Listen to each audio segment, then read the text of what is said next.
जब आप एक राष्ट्र के प्रमुख हैं, देश के प्रमुख हैं, प्रधानमंत्री हैं, आप उनके देश में जाते हैं और आप चुनावी नारेबाजी करते हैं, अब के बाद ट्रम्प सरकार टाइप कुछ भी, तो ऐसा नहीं होता कि आपको हल्के में ले लिया जाता है। अमेरिकन के मामले में बहुत कमी है और देखो ना क्या नहीं कर रहे हैं, ट्रेड डील के नाम पे वो आपको दबाए जा रहे हैं और आप दब रहे हो। तो राहुल गांधी नेता प्रतिपक्ष एक चुनौती देते हैं प्रधानमंत्री मोदी को कि भाई खड़े होइए, कह दीजिए ट्रम्प झूठा है। अगर वो झूठ बोल रहे हैं, आप सब लोग तो कह ही रहे हैं, लेकिन चुनौती स्वीकार नहीं कर पाते नरेंद्र मोदी।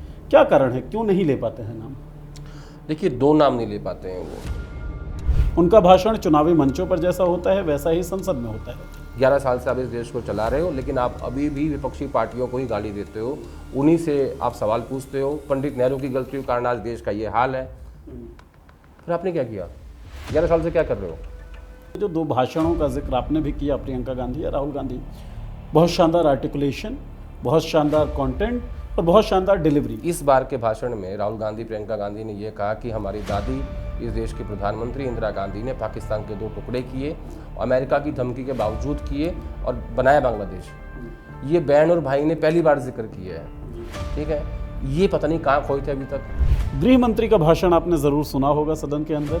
बॉडी लैंग्वेज में वही आक्रामकता और उसी तरीके का उंगली दिखाकर बात करना और उस चीज़ को बोलना कि तुम लोग इसीलिए विपक्ष में हो और अगले 20 सालों तक विपक्ष में ही रहोगे। चुनाव आयोग अगर सही मायने में बीजेपी की मदद कर रहा है, कहीं वोट काट के या कहीं वोट जोड़ के, तो फिर इस पे सवाल खड़े होते हैं। फिर तो 20 साल के 50 साल रह लो। चुनावों के बाइकआउट की बात जब तेजस्वी यादव कहते हैं, वो तब तक व्यावहारिक हो ही नहीं सकता है जब तक दिखे ना कि लोगों के अंदर रोष है, लोगों के अंदर आक्रोश है।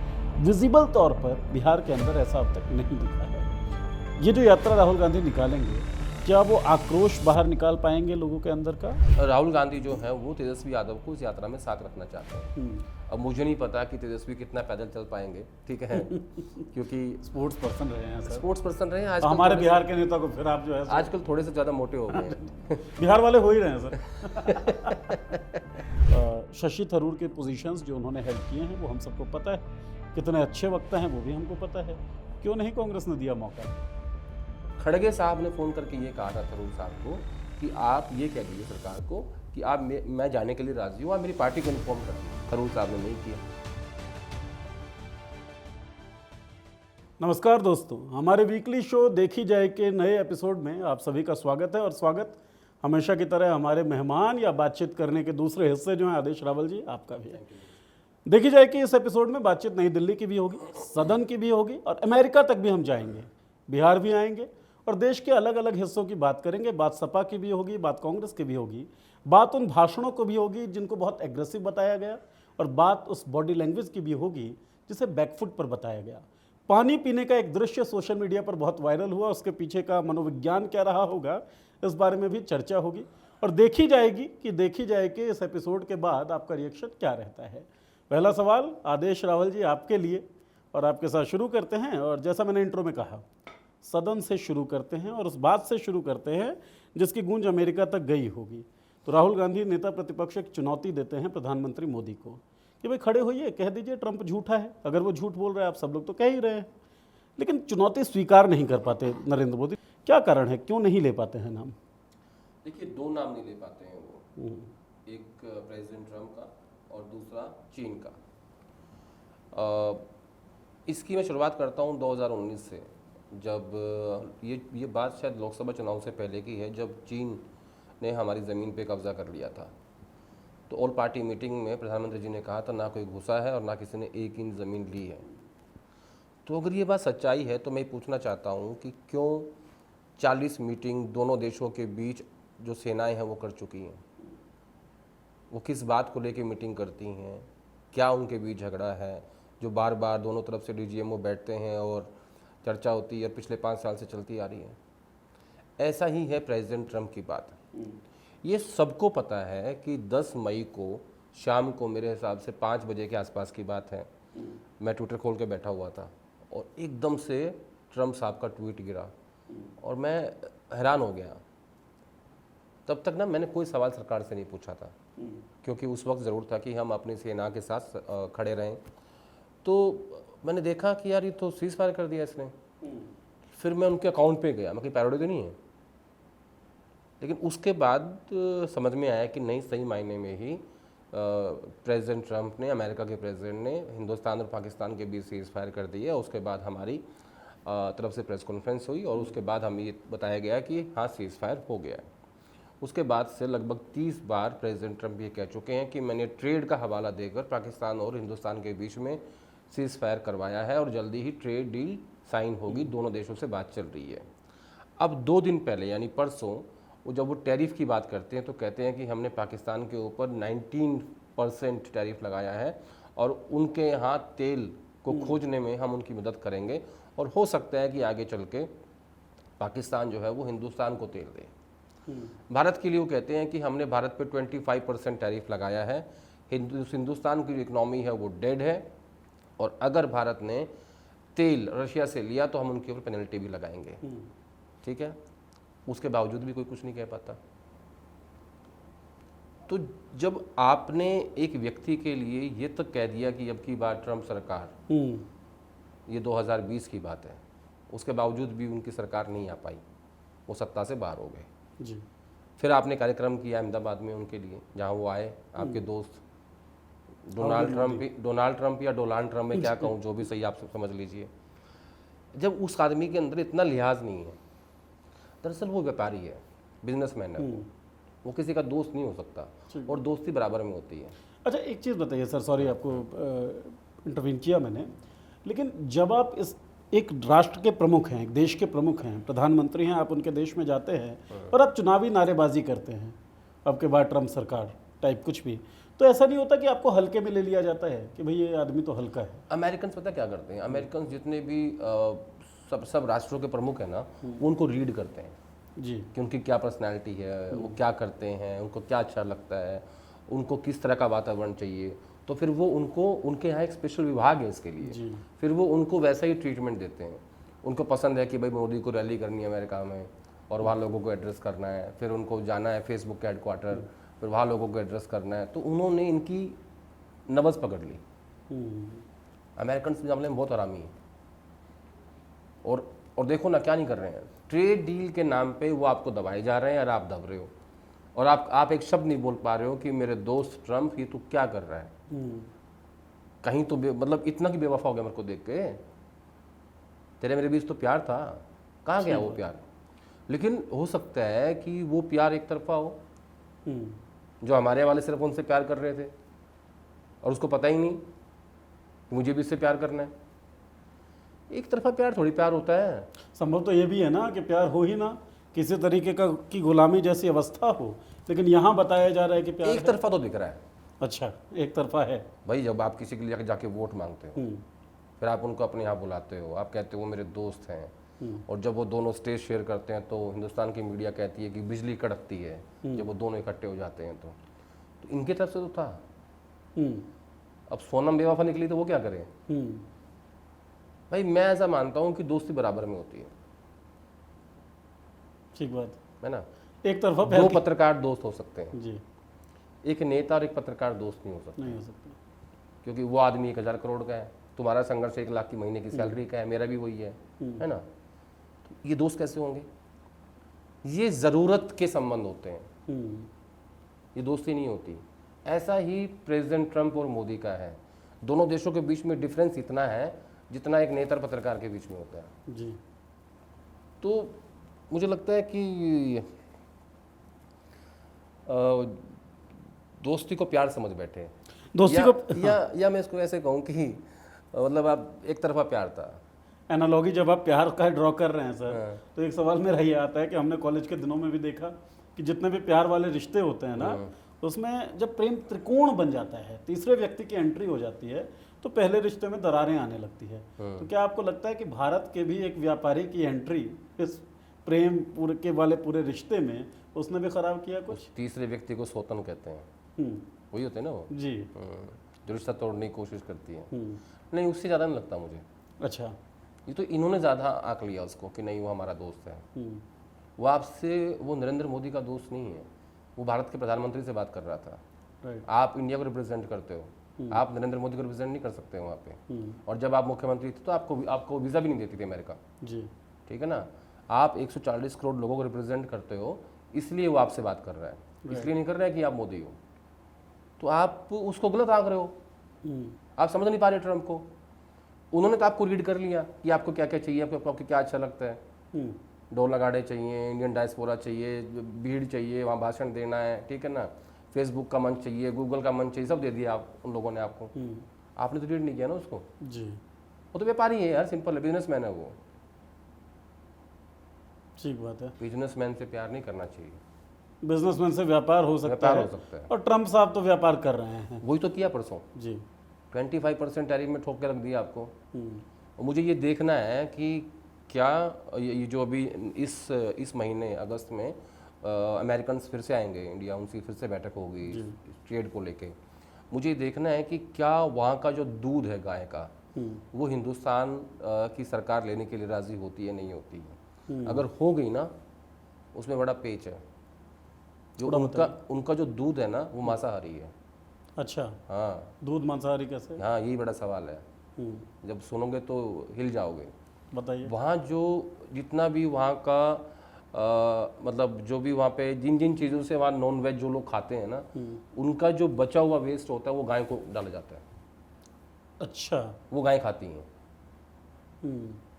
तो मुझे ये देखना है कि उस ट्रेड में ट्रम्प साहब का जो चीज़ें वहाँ से मिल्क प्रोडक्ट्स जो हैं, डेयरी प्रोडक्ट्स जो हैं, वो जो इम्पोर्ट होंगे, उसमें गाय का दूध है या नहीं है।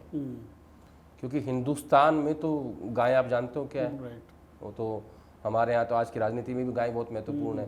पहले तो थी, हमारे घरों में तो महत्वपूर्ण थी पहले से ही, लेकिन इन 11 सालों में गाय राजनीतिक रूप से महत्वपूर्ण हो गई है। और हमारे यहाँ मतलब गाय का मतलब है कि आप उसकी पूजा करते हैं, हाथ जोड़ते हो, हमारी माता है। लेकिन वहाँ गाय का मतलब ये थोड़ी है। वहाँ गाय सब मांसाहारी जो चीज़ें होती हैं वो उनको खिलाई जाती है। और अगर उस दूध को भारत लेने के लिए राज़ी होता है तो उसका क्या असर हमारे यहाँ पड़ेगा, ये महत्वपूर्ण है। तो मुझे वो ट्रेड देखना है, जब वो डील होगी, क्या उसमें डेयरी प्रोडक्ट्स में गाय का दूध है। जी। अब बीते दिनों राकेश टिकैत जी से मेरी बात हो रही थी, जो फार्मर लीडर हैं, वो इंटरव्यू हमने प्रकाशित भी किया पॉलिटिक्स के ऊपर। वो कह रहे थे कि डेयरी प्रोडक्ट्स या फिर एग्रीकल्चरल प्रोडक्ट, उसको कम से कम टैरिफ से बाहर रखा जाए, उस पर भी कोई डील सरकार कर पाती है या नहीं कर पाती है, ये भी मैंने ये तो बोला आपको अभी जी, ये भी होना है। ये जो 25% टैरिफ उन्होंने लगाया है, वो देखना है कि अब दोनों तरफ से क्या क्या सहमति बनेगी। क्या ये लोग वहाँ एक्सपोर्ट करेंगे और क्या भारत वहाँ से इंपोर्ट करेगा, और क्या अमेरिका अपनी तरफ से हमें क्या भेजता है। तो दोनों तरफ का जो बाद में निकल के आएगा कि इस डील में क्या क्या है, वो इस महीने क्लियर होगा। इसलिए मैंने आपसे दूध की बात की। ठीक बात है। तो दूध और एग्रीकल्चर प्रोडक्ट की बात आपने कहा कि ट्रंप को नहीं समझ पाए मोदी। कई लोग सोशल मीडिया पर कह रहे हैं कि मोदी जो पार्लियामेंट्री प्रोसेस होता है, संसदीय जो प्रक्रिया होती है, उसको भी नहीं समझ पा रहे हैं, संसद की गरिमा को नहीं समझ पा रहे हैं, और संसद में जिस तरह का भाषण दिया जाना चाहिए उस भाषण से वो अलग ही रहते हैं।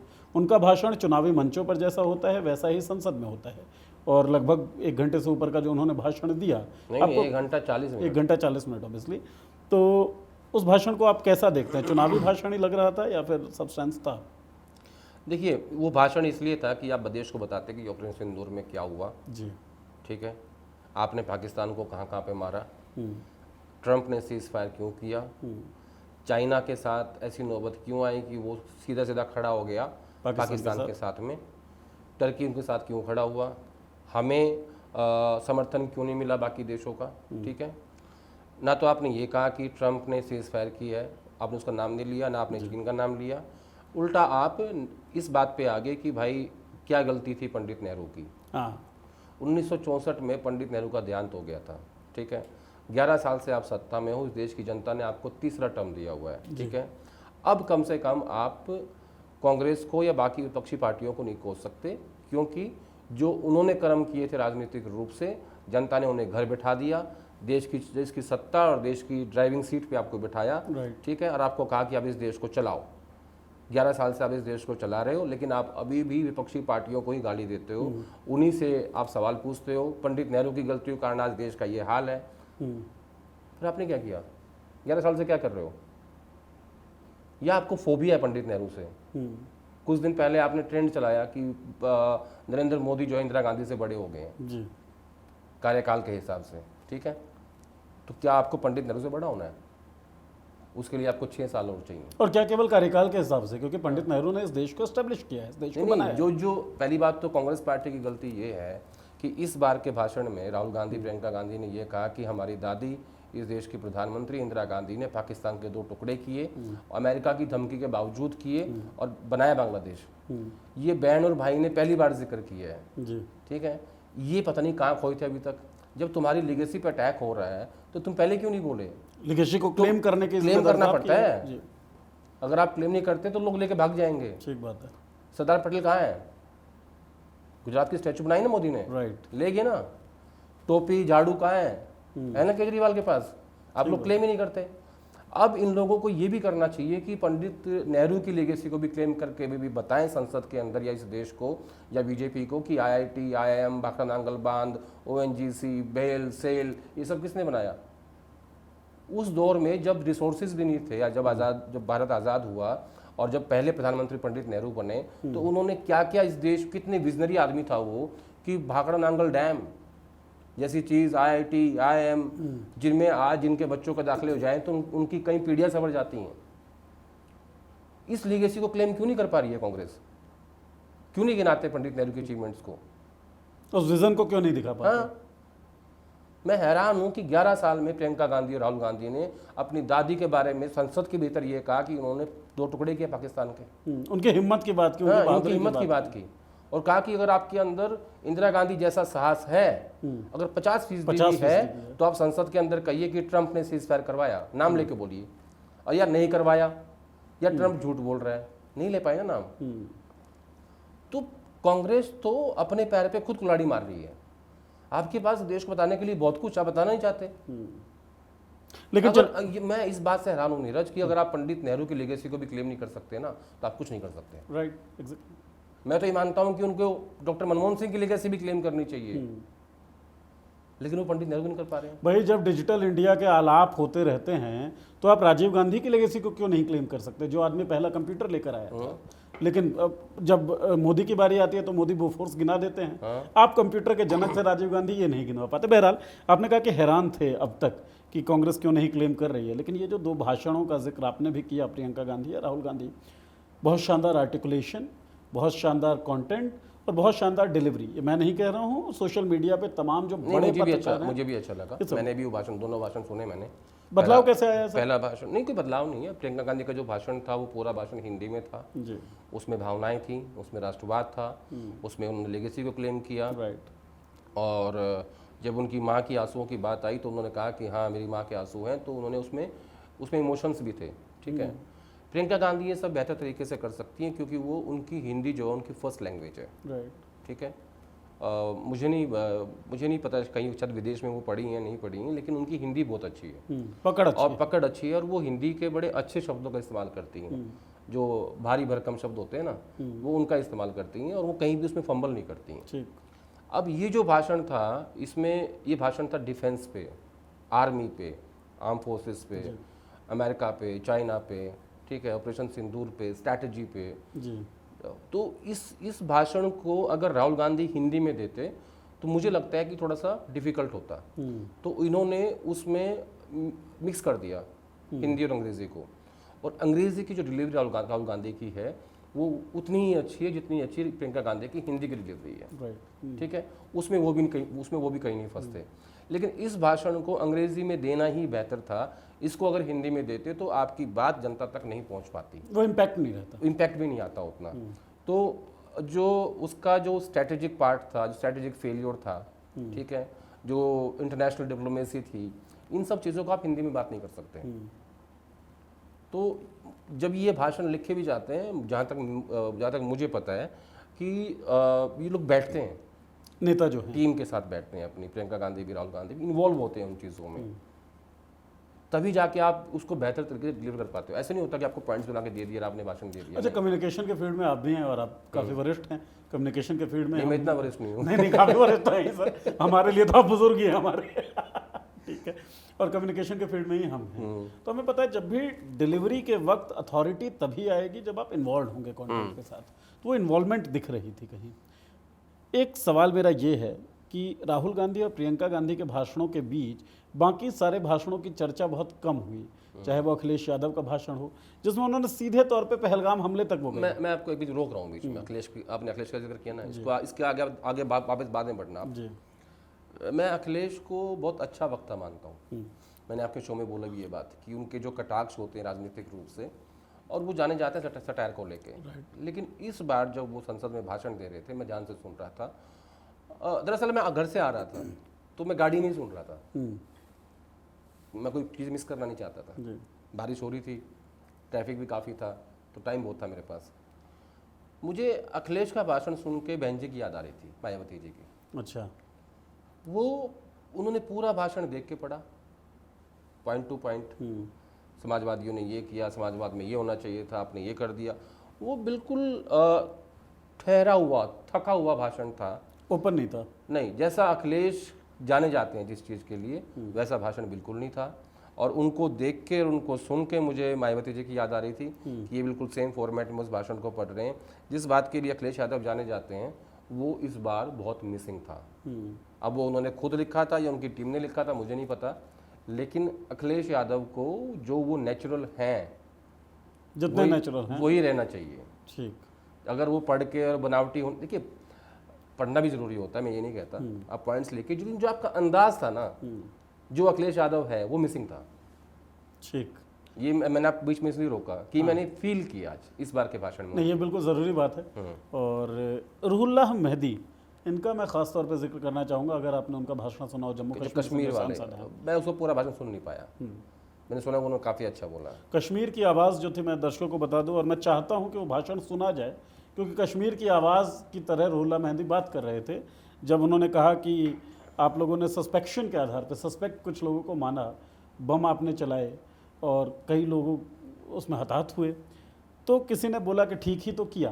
तब रुहुल्लाह मेहदी कहते हैं ठीक किया, ये कश्मीर के प्रति आपका प्रेम है, ऐसे देखते हैं आप कश्मीर को। तो बहुत सारे ऐसे भाषण थे जिनका कम जिक्र हुआ। इसी लाइन पे एक लाइन थी प्रियंका गांधी की, उन्होंने अपने भाषण में कही कि आपने कहा कि आप कश्मीर जाओ, वहाँ सब कुछ नॉर्मल हो गया 370 के बाद, ठीक है। इस देश के लोगों ने आपके ऊपर भरोसा किया, वो वहाँ पे गए, लेकिन आप लोगों ने उन्हें भगवान भरोसे छोड़ दिया, वहाँ एक सिक्योरिटी गार्ड तक नहीं। राइट। तो जब आप इतना ज़्यादा टूरिज्म प्रमोट कर रहे हो कश्मीर में, ठीक है, आप उनको सिक्योरिटी भी दो ना। आज कौन जा रहा है वहाँ? हालांकि कश्मीर के लोगों ने इस बार इस ऑपरेशन, जब ये पहलगाम में हमला हुआ, इसमें बहुत पॉजिटिव रोल निभाया। अपने घरों में रखा लोगों को, ठीक है ना, उनको प्रोटेक्ट किया, घरों में रखा, खाना खिलाया, जो भी वो कर सकते थे हर चीज़ की, क्योंकि उनका जो बटर एंड ब्रेड है वो इसी चीज़ से, टूरिज्म से तो है। लेकिन सरकार सही मायने में सिक्योरिटी नहीं दे पाई इस देश की आम लोगों को जब वहाँ पे ये घटना हुई। और कश्मीर को भी उस तरीके से नहीं रखा जैसे किसी अपने को रखा जाता है। रुहुल्लाह मेहदी ने पॉइंट आउट किया, उन्होंने कहा कि जब यह हमला हुआ उसके बाद कश्मीरी स्टूडेंट्स के साथ जो हुआ या कश्मीरी नागरिकों के साथ देश के अलग अलग हिस्सों में जो हिंसा की घटनाएं हुई, ये तो ये दिखाता है ना कि आपको कश्मीर एज अ लैंड चाहिए, लेकिन कश्मीर के लोग नहीं चाहिए, कश्मीर के लोगों के साथ आपका वो अपनापन नहीं है। और आपने यहाँ तक कह दिया था कि आप अब तो आप वहाँ पे प्लॉट ले लोगे, है ना, ज़मीन खरीद लोगे, पता नहीं क्या हो जाएगा, सपने दिखाए ना आपने। एक और बात बताता हूँ आपको, जिम्मेदारी को लेने के लिए राजी नहीं है। राइट। ना पहलगाम की, ना पुलवामा की, ना उरी की, ना पठानकोट की, ठीक है। क्यों नहीं लोगे जिम्मेदारी भाई? आप कोई तो रिस्पॉन्सिबल होता है ना। अगर हम ये शो कर रहे हैं दोनों, अगर ये शो नहीं चलेगा, जनता इसको नहीं देखेगी, तो कोई ना कोई तो रिस्पॉन्सिबल है। बिल्कुल होगा, या तो मैं हूँ या आप हो। ठीक बात, ठीक है। हर चीज़ की जवाबदेही होती है, इस सरकार में नहीं है। जब मुंबई हमला हुआ, मुझे याद है अच्छे से, मैं बहुत जूनियर रिपोर्टर था, मैं 2007 में जर्नलिज्म में आया था, और ये बात उसके 1 साल के बाद की है। और महाराष्ट्र के मुख्यमंत्री का इस्तीफा हुआ, देश के गृह मंत्री का इस्तीफा हुआ है, सारे आतंकी मारे गए। ये बात प्रियंका गांधी नहीं बोली अपने भाषण में, प्रियंका गांधी ने बोली, बट मुझे याद है ये बात। और कसाब को फांसी दी गई। ठीक बात है। एक जर्नलिस्ट हैं, उनका नाम नहीं लूँगा, जिस दिन कसाब को फांसी हुई जी, उनके पास फ़ोन आया सुबह सुबह गृह मंत्री का, और जल्दी फ़ोन था वो, मतलब अर्ली मॉर्निंग, तो उन्होंने उठाया नहीं। तो बसता रहा। तो उनकी पत्नी ने कहा कि आपका फ़ोन बज रहा है, गृह मंत्री का फ़ोन है। कह रहे हैं उसको कि जो तुमने पूछा था ना परसों, वो हो गया है। अच्छा। ठीक है, अब वो जर्नलिस्ट सोच रहा है कि साला मैंने परसों क्या पूछा था जो हो गया है। और वो कह रहे थे कि फांसी हो गई है।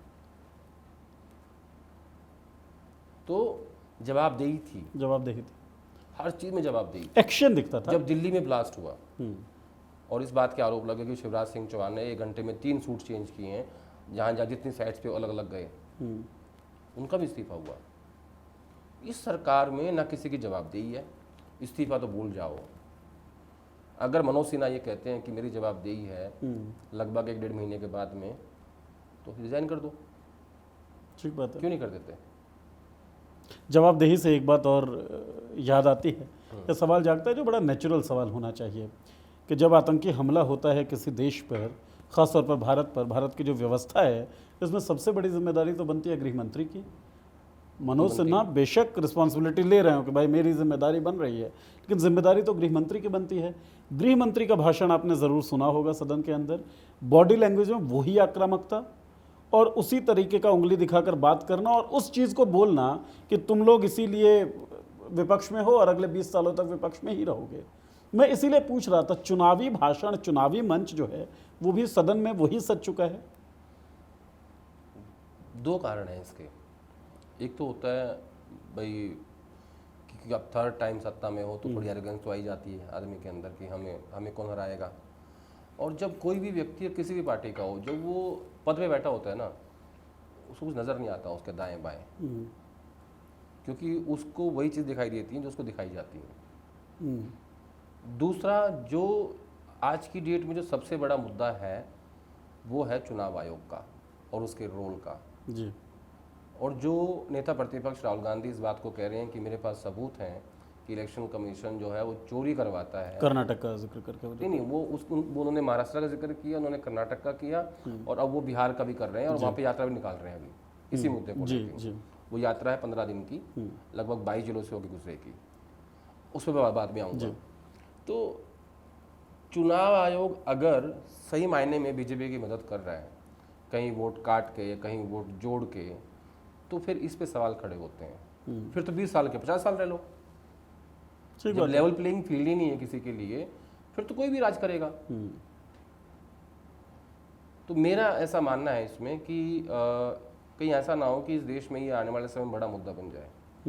अब 10 अगस्त से और लगभग 25-26 अगस्त तक एक यात्रा प्लान हो रही है राहुल गांधी की बिहार के अंदर जो सासाराम से शुरू होगी, 22 जिलों से होकर गुजरेगी और पटना के गांधी मैदान में एक बड़ी रैली होगी। 18 जिलों से या 22 से सर? मेरे हिसाब से 22 से 18 से हो सकता है, इसमें करेक्शन की आवश्यकता है, 18 हो या 22 हो। तो उसमें बीच बीच में तेजस्वी यादव भी ज्वाइन करेंगे। उसमें राहुल गांधी वहाँ के लोगों को एक ही बात कहना चाह रहे हैं, जो उनका मुद्दा है कि आपका वोट चोरी किया जा रहा है। वो इस नैरेटिव को खड़ा करना चाहते हैं, इस देश में बताना चाहते हैं कि हमारे में कमी नहीं है। सारे सरकारी संस्थान जो सरकार के साथ हैं, हिंदुस्तान की मीडिया सरकार के साथ है। अब जो आपका वोट का अधिकार बचा था, जो आपकी अपनी मर्जी से आप वोट कर सकते थे, अब आपसे वो अधिकार भी छीना जा रहा है। उसका उदाहरण है कि ये 70 लाख वोट जो है यहाँ बिहार से कम कर दिए गए हैं। ठीक है, तो इस तरीके से एक मोमेंटम क्रिएट करने की कोशिश राहुल गांधी कर रहे हैं, क्योंकि वो जानते हैं कि जब वो कन्याकुमारी से कश्मीर तक भारत जोड़ो यात्रा कर सकते हैं, तो ये तो बिहार तो एक छोटा प्रदेश, मतलब बड़ा प्रदेश है, लेकिन देश के लिहाज से तो एक प्रदेश ही है ना।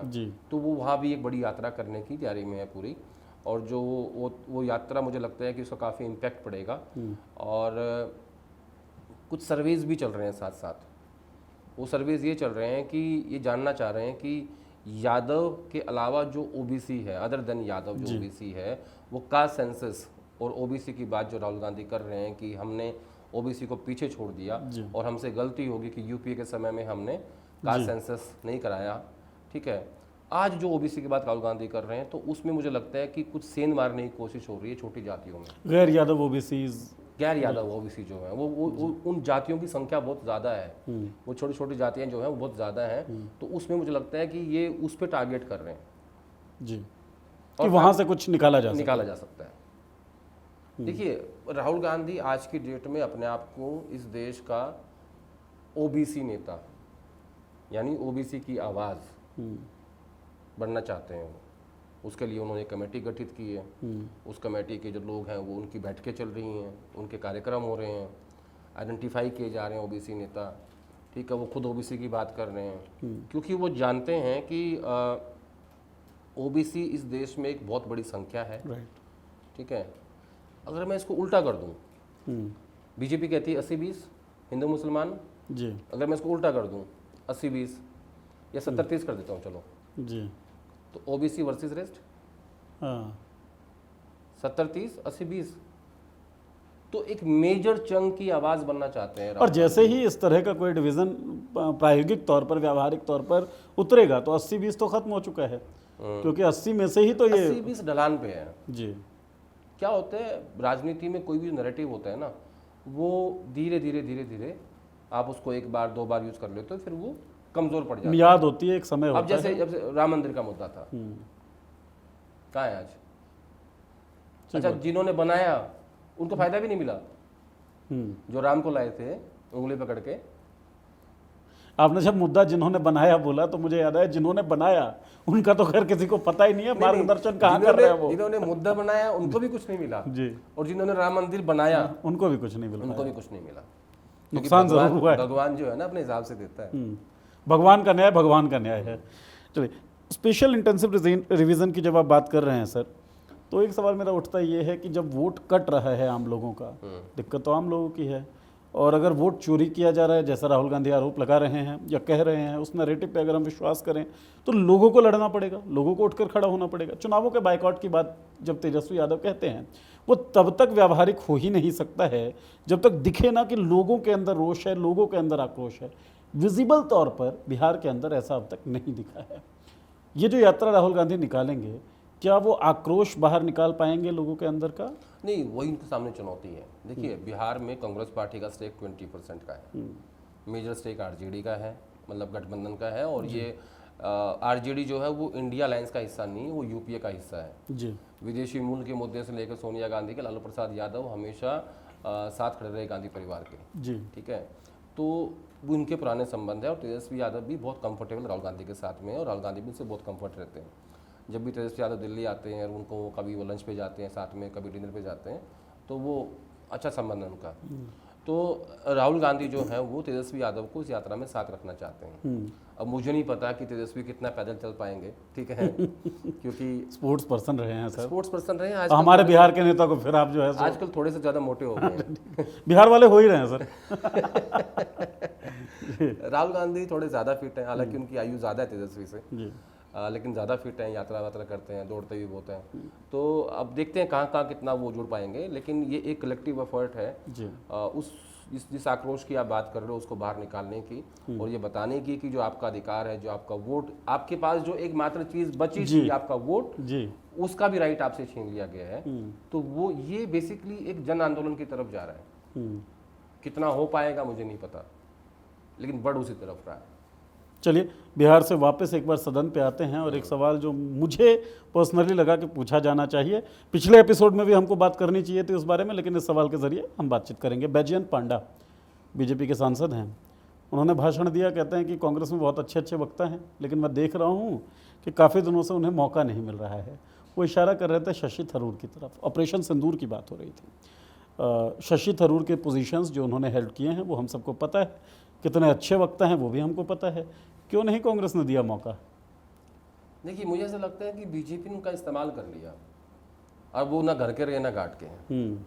जैसे उदाहरण देता हूँ आपको, जब ऑपरेशन सिंदूर की बात रखने के लिए हमारे सांसद, हमारा डेलीगेशन विदेश जा रहा था और सरकार ये तय कर रही थी, उस वक्त सरकार ने खुद से दाम तय कर दिए, विपक्षी पार्टियों के नेताओं के भी। ठीक है, बनता ये था कि सरकार सब पार्टियों को कहती कि आप अपने अपने नाम दे दो, हम, और अगर सरकार ये कहते कि आप इसमें ये नाम डाल दीजिएगा, इनकी हमें आवश्यकता है, तो मुझे नहीं लगता कि देश की बात रखने के लिए कोई भी पार्टी मना करती जी।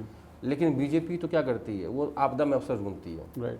उन्होंने क्या किया, उसका ही फायदा उठाया और शशि थरूर और मनीष तिवारी के बहाने कांग्रेस पार्टी के भीतर झगड़ा करवा दिया। अब खड़गे साहब ने फ़ोन करके ये कहा था थरूर साहब को कि आप ये कह दीजिए सरकार को कि आप मैं जाने के लिए राज़ी हूँ, आप मेरी पार्टी को इन्फॉर्म कर दीजिए, ताकि पार्टी का भी कांग्रेस प्रेसिडेंट को थोड़ा सा इकबाल तो रहे ठीक बात है। कि भाई आप हमारे आदमी ले जाओ, कोई बात नहीं, देश की बात आप ले जाओ, लेकिन उनको इन्फॉर्म कर दो। थरूर साहब ने नहीं किया। अब ये घूम आए, ठीक है, वो तो एक इवेंट था, इवेंट पूरा हो गया। अब संसद में कांग्रेस पार्टी का पक्ष रखना है। अब पार्टी उन्हें पूछ नहीं रही है। जब आपने पार्टी की बात नहीं मानी तो पार्टी आपको क्यों पूछेगी? ठीक है, ये तो वाइस वर्सा है ना।